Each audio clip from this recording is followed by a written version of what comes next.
Hello everyone, welcome to my channel DLED B.Ed Academy. My name is Saumya. आज हम लोग बात करेंगे अनेक शब्दों के लिए एक शब्द. ये हर परीक्षाओं में आए हुए प्रश्न हैं, रिपीटेड है, इसीलिए हम आप लोगों के लिए लेके आए हैं.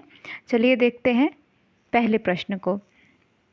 जो कभी बूढ़ा ना हो तो उसे हम क्या कहते हैं? अजर. ये हम लोग अनेक शब्दों के लिए एक शब्द क्यों प्रयुक्त करने लगे? हम लोग आसानी से बोलने के लिए, ठीक है, हम लोग उसका वन वर्ड सब्स्टिट्यूशन बना लिए, ठीक है, उसका एक शब्द निकाल लिए. हाँ, जो कभी बूढ़ा ना हो तो हम लोग ऐसे बोलते हैं ना, ये व्यक्ति अजर है. हाँ, जो कभी ना मरे, अमर. ठीक है. फिर जहाँ जाना कठिन हो उसे हम क्या कहते हैं? दुर्गम. जो ईश्वर को मानता हो, ये वेरी इंपॉर्टेंट है, आस्तिक. जो ईश्वर को न मानता हो, नास्तिक. ठीक है. जो बिल्कुल न चले, अचल. दूर की बात सोचने वाला, उसे हम क्या कहते हैं? दूरदर्शी. प्रतिदिन होने वाला, दैनिक. जिसका कोई आकार ना हो, निराकार. है ना. आते हैं फिर आगे के प्रश्न पे. जिसका कोई आकार ना हो, जिसका कोई आकार ना हो, ठीक है, तो उसे हम निराकार कहते हैं.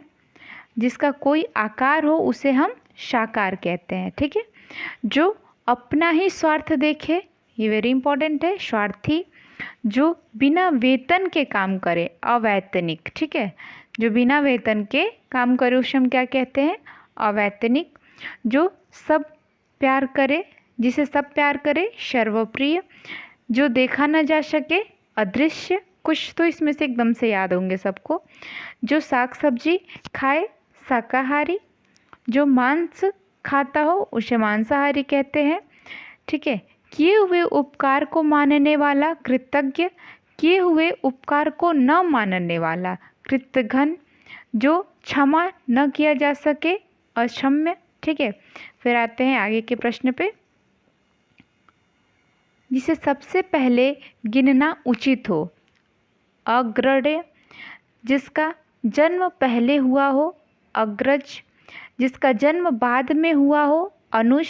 ये तो अक्सर संस्कृत में पूछ देता है, अनुज. है ना. जिसका उपमा न हो, अनुपम. जिसका मूल्य न हो, अमूल्य. जो दूर की न देखे और जो दूर की न सोचे उसे अदूरदर्शी कहते हैं. जो लौकिक या सांसारिक प्रतीत न हो तो उसे हम अलौकिक कहते हैं.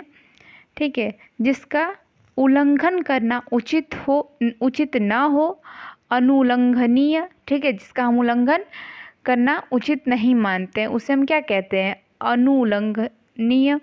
फिर आते हैं आगे के प्रश्न पे.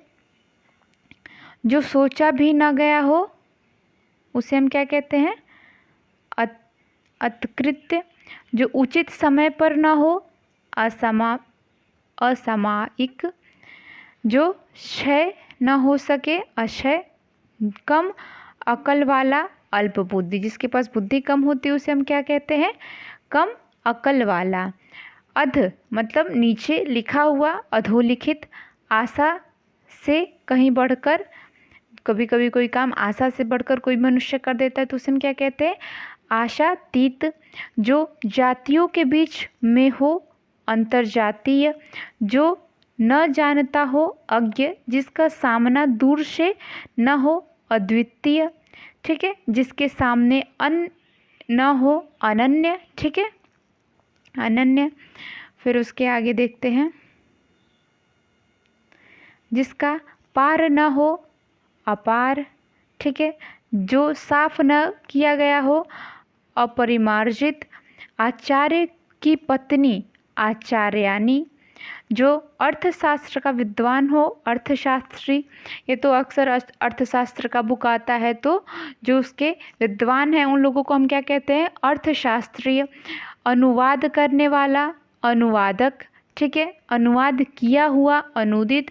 अनुवाद अगर कोई कर रहा है तो उसे हम क्या कहेंगे? अनुवादक. और अनुवाद किया हुआ, जो अनुवाद किया गया है उसे अनुदित. अर्थ या धन से संबंधित उसे हम क्या कहेंगे? आर्थिक, ठीक है। जो अर्थ से या फिर धन से संबंधित है उसे हम आर्थिक कहते हैं। जिसका तुलना न हो उसे अतुलनीय, और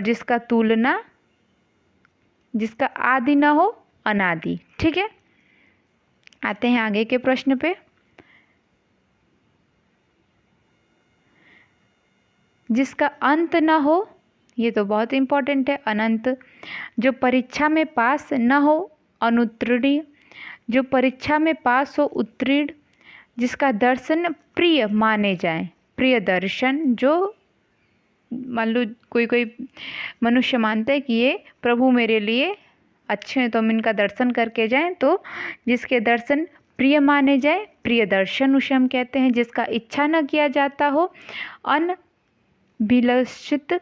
जिसके अंग प्रत्यंग गल गए हो, गलितांग। जो प्रकाश युक्त हो, भास्वर। जो बहुत छोटा न हो, नाति लघु। जिसका राह गलत हो, गुमराह, ठीक है। जिसका राह गलत हो, सही ना हो, ठीक है, उसे हम गुमराह कहते हैं। जो विश्व भर का भ्रमण पोषण करे, विश्वंभर। जिसका परीक्षा लिया जा चुकी हो, परीक्षित। जिसका भाग्य बड़ा हो, बड़भागी, ठीक है। जिसका सृष्टि की गई हो, सृष्ट। जिसे जीवन से विराग हो गया हो, वितारागी। जिसके एक ही संतान होकर राह जाए, काकबंध्या। जिसका आशय महान हो उसे हम कहते हैं महाशय, ठीक है। जिस नारी की बोली कठोर हो, करकाशा। जिसके द्वारा चित्र बनाया गया हो, तूलिका, ठीक है। जिसका चित्र बनाया जाए उसे चित्रपट कहते हैं। जीने का की इच्छा, जीविषा, ठीक है, उसे हम जीविषा कहते हैं। जीने की इच्छा रखने वाला उसे हम क्या कहते हैं, जीविषा। ओके, आज के लिए बस इतना ही। आगे आपको कोई कहानी हम दे देंगे जो बीएड और डीएलएड में बहुत ही महत्वपूर्ण है, तो उस पे हम बात करेंगे, ठीक है। चलिए, आज के लिए बस इतना ही। धन्यवाद।